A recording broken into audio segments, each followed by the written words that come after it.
Nous, peuple du Burkina, au cours de cette nuit du 4 août 1983, au premier scintillement des étoiles dans le ciel de notre patrie, il nous fallait prendre la tête des jacqueries qui s'annonçaient dans les campagnes affolées par l'avancée du désert, épuisées par la faim et la soif et délaissées.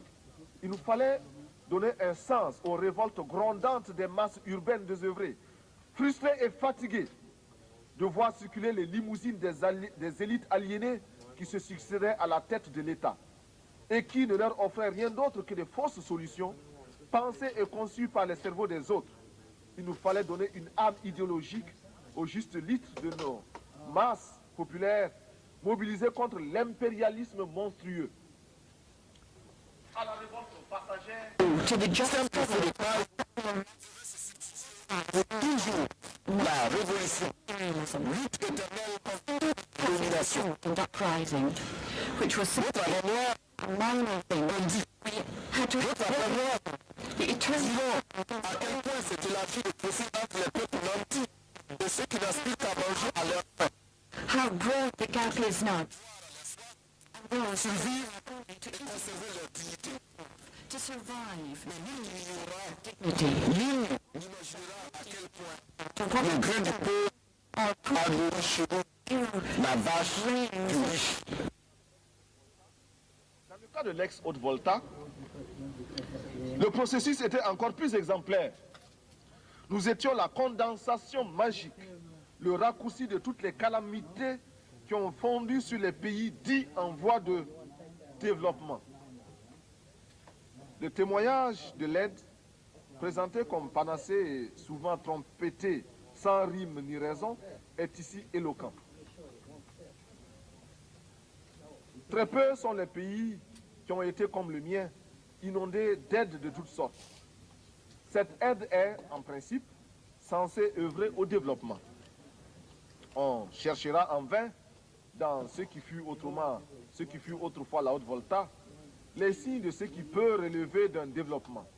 Les hommes en place, soit par naïveté, soit par égoïsme de classe, n'ont pas pu ou n'ont pas voulu maîtriser cet afflux extérieur, en saisir la portée et exprimer des exigences dans l'intérêt de notre peuple.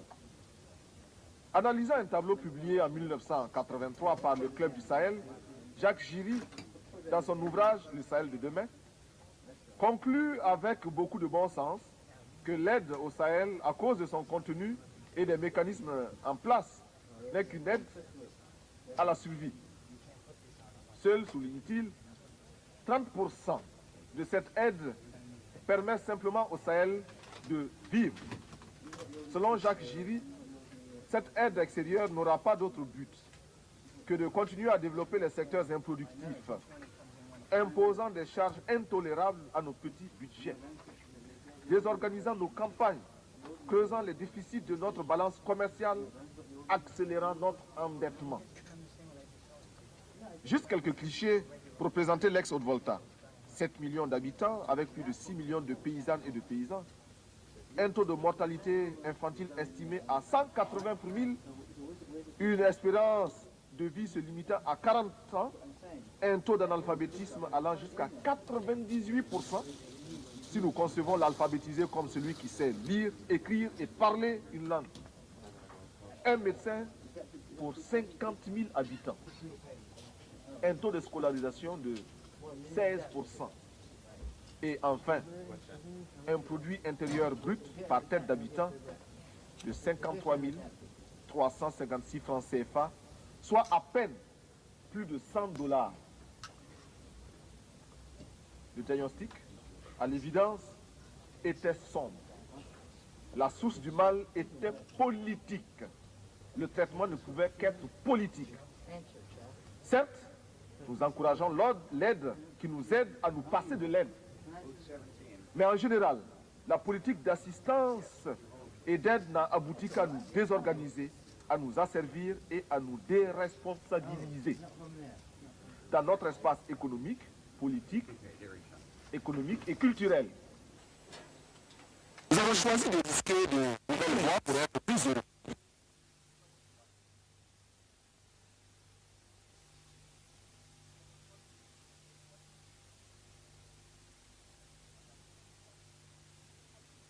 rejetant de manière abrupte et définitive toute ça extérieur pour créer ainsi les conditions de dignité à la hauteur de nos ambitions.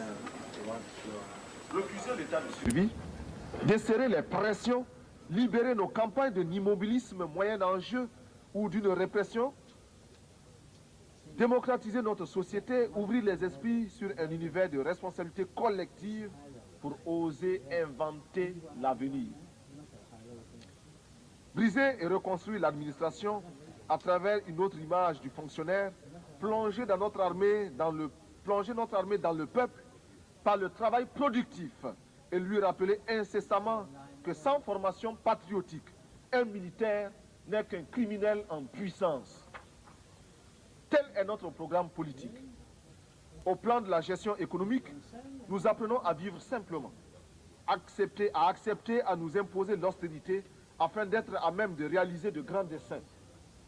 Déjà, grâce à l'exemple de la Caisse de solidarité révolutionnaire, alimentée par les contributions volontaires, nous commençons à répondre aux cruelles questions posées par la sécheresse. Nous avons soutenu et appliqué les principes d'Alma-Ata en élargissant le champ des soins de santé primaires.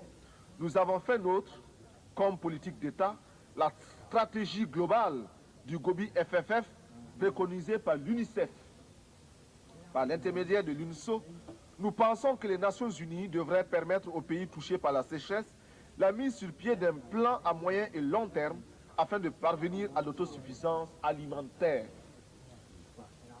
Pour préparer le XXIe siècle, nous avons, par la création d'une tranche spéciale de la loterie, la tombola dite « Instruisons nos enfants », lancé une campagne immense pour l'éducation et la formation de nos enfants dans une école nouvelle. Nous avons lancé à travers l'action salvatrice des comités de défense de la Révolution un vaste programme de construction de logements sociaux. 500 en 3 mois, de routes, de petites retenues d'eau, etc.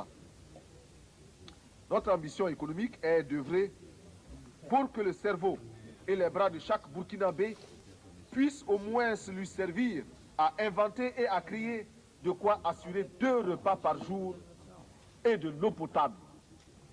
Nous jurons, nous proclamons que désormais au Burkina Faso, plus rien ne se fera sans la participation des Burkinabés. Rien qui n'ait été au préalable décidé par nous, élaboré par nous.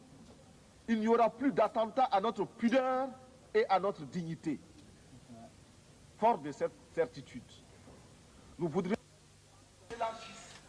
à tous ceux qui souffrent dans leur chair, tous ceux qui sont bafoués dans leur dignité par une minorité d'hommes ou par un système qui les écrase.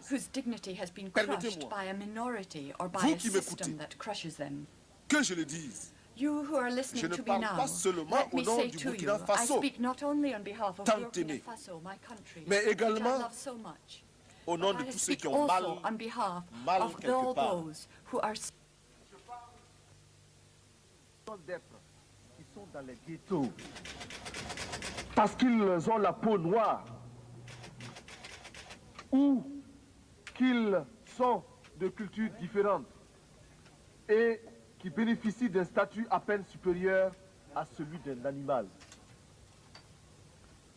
Je souffre au nom des Indiens massacrés, écrasés, humiliés et confinés depuis des siècles dans des réserves, afin qu'ils n'espèrent à aucun droit et que leur culture ne puisse s'enrichir en convolant en noces heureuses au contact d'autres cultures, y compris celle de l'envahisseur. Je m'exclame au nom des chômeurs d'un système structurellement injuste et conjoncturellement désaxé, réduit à ne percevoir de la vie que le reflet de celle des plus nantis.